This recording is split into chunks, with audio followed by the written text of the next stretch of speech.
Assalamu alaikum students, hope so you all are doing well. Today I am going to discuss endoplasmic reticulum with you.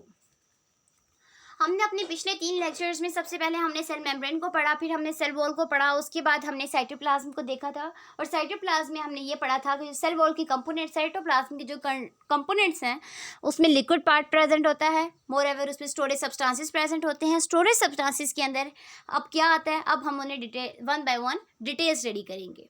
Okay, सब storage substances, cytoplasm के storage substances की बात करें तो storage substance में सबसे पहले वो ऑर्गेनेलीज प्रेजेंट होती हैं जो कि सेल के अंदर पाई जाती हैं।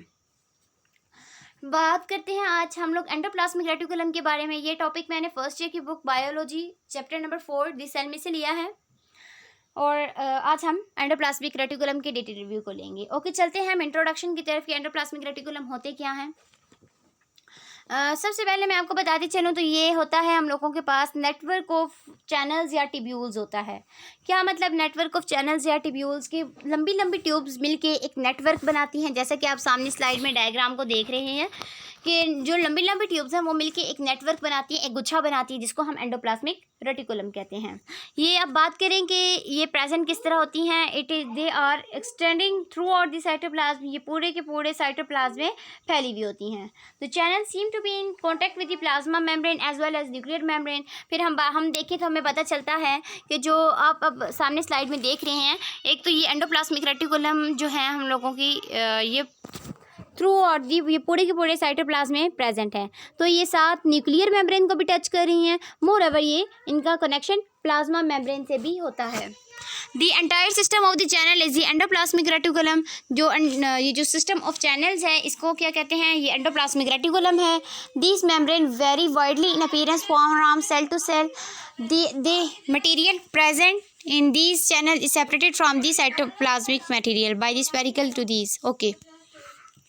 ओके, फिर हम बात करें कि अब स्लाइड पे देखें कि इंट्रोडक्शन के बारे में क्या क्या मेंशन है। The endoplasmic reticulum in the cell of eukaryotic organism is are connected network of flattened membrane enclosed cells or tubes known as cisternae.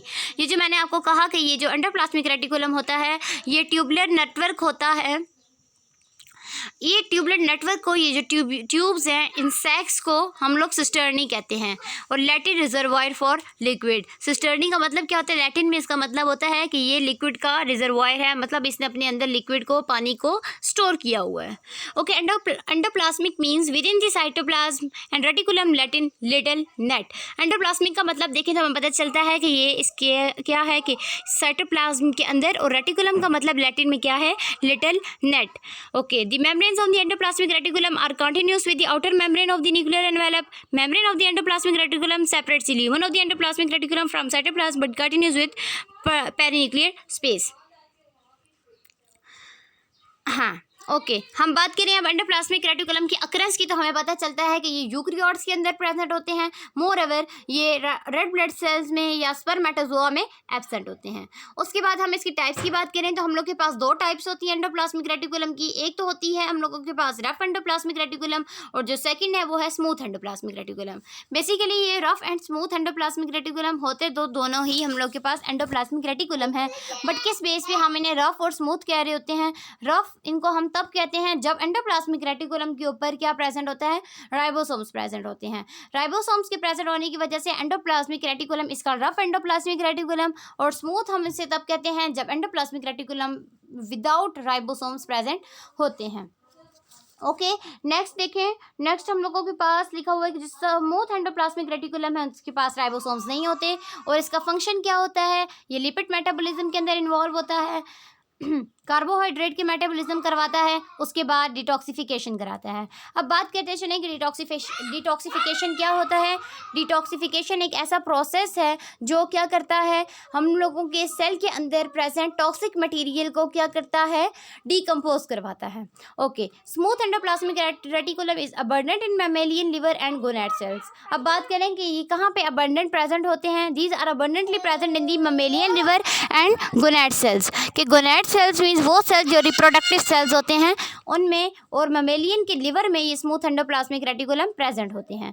The endoplasmic reticulum were first seen in 1945 by Keith R Porter, Albert Claude, Brody Meskers and Ernst F Fulham.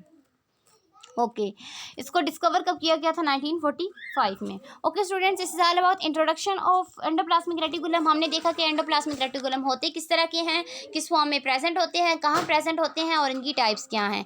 फिर अब हम इनके बात करें functions के बारे में, तो अब कि एंडोप्लाज्मिक रेटिकुलम कौन से फंक्शन सेल में परफॉर्म कर रहे हैं, क्योंकि हर ऑर्गेनेलिज जो सेल में प्रेजेंट है वो स्पेसिफिक है अपने फंक्शन में। तो सबसे पहले हम बात करते हैं फंक्शंस की। सबसे पहला जो फंक्शन है वो है मैकेनिकल सपोर्ट, कि क्या है कि जो एंडोप्लाज्मिक रेटिकुलम का नेटवर्क है ये थ्रू आउट द साइटोप्लाज्म में प्रेजेंट होता है, पूरे के पूरे साइटोप्लाज्म में। तो ये क्या सेल को एक मैकेनिकल सपोर्ट प्रोवाइड कर रहा होता है। Due to flexible nature of plasma membrane के फ्लेक्सिबल नेचर की वजह से and ability to extend into the cytoplasm, और पूरे के पूरे साइटोप्लाज्म में फैल जाने की एबिलिटी की वजह से ये क्या करता है, इसका न्यूक्लियर एनवेलप और मोर एवर साइटोप्लाज्मा मेम्ब्रेन दोनों के साथ कनेक्शन होता है, और इस कनेक्शन की वजह से ये क्या कर रहा होता है, मैकेनिकल सपोर्ट प्रोवाइड कर रहा होता है सेल को। उसके बाद नेक्स्ट पॉइंट की तरफ चलें, ट्रांसपोर्टेशन ऑफ मटेरियल। ये ट्रांसपोर्टेशन मटेरियल को ट्रांसपोर्ट कराता है। Smooth endoplasmic reticulum plays an important role in the transport of material from one part of the cell to the other. Smooth endoplasmic reticulum जो हमारे पास होता है वो ट्रांसपोर्ट करवाता है मटेरियल्स को एक पार्ट से सेल के दूसरे पार्ट तक। उसके बाद थर्ड पॉइंट की बात करें तो synthesis and transport of protein. जो रफ एंडोप्लाज्मिक रेटिकुलम होते हैं वो राइबोसोम्स की प्रेजेंट होने की वजह से प्रोटीन सिंथेसिस में इन्वॉल्व होते हैं। प्रोटीन की सिंथेसिस और उसकी फिर पैकिंग और उसका फिर बाहर सेल की दूसरी ऑर्गेनेलिस तक ट्रांसपोर्ट कौन करवाता है, ये हम लोगों के एंडोप्लाज्मिक रेटिकुलम करवाते हैं। उसके बाद detoxification of the harmful substances. Detoxification को मैंने आपको बताया क्या होता है, कि ये होता है डिकम्पोजिशन ऑफ या डिकम्पोज हो जाना किसका, टॉक्सिक मटेरियल्स का, जो कि सेल के अंदर आ जाते हैं। तो डिटॉक्सिफिकेशन कराने के लिए हार्मफुल सब्सटेंसेस की हम लोगों के पास प्रेजेंट होते हैं smooth endoplasmic reticulum. Smooth endoplasmic reticulum due to its own enzyme system metabolizes or destroys the toxic substances like steroids and carcinogen toxin। अब स्मूथ एंडोप्लाज्मिक रेटिकुलम किस तरह डिटॉक्सिफाई कराते हैं हार्मफुल सब्सटेंसेस को, इस चीज़ की हमें बात करें तो हमें पता चलता है कि एंजाइम सिस्टम होता है, प्रेजेंट होता है स्मूथ एंडोप्लाज्मिक रेटिकुलम का, जो कि मेटाबोलाइज कर देता है या तो डिस्ट्रॉय कर देता है टॉक्सिक सब्सटेंसेस को। उसके बाद सिंथेसिस ऑफ लिपिड्स में भी ये इन्वॉल्व होते हैं। फिर साइट ऑफ न्यू मेम्ब्रेन, इसमें क्या है कि endoplasmic reticulum being the site for the synthesis of protein and lipids are also considered to be the primary site of the new membranes. Okay फिर ट्रांसमिशन ऑफ नर्व इम्पल्स की smooth endoplasmic reticulum transmission of nerve impulse के अंदर भी involve होते हैं। Okay students, this is all about today's lecture. आज हमने detail review लिया था एंडोप्लाज्मिक रेटिकुलम का।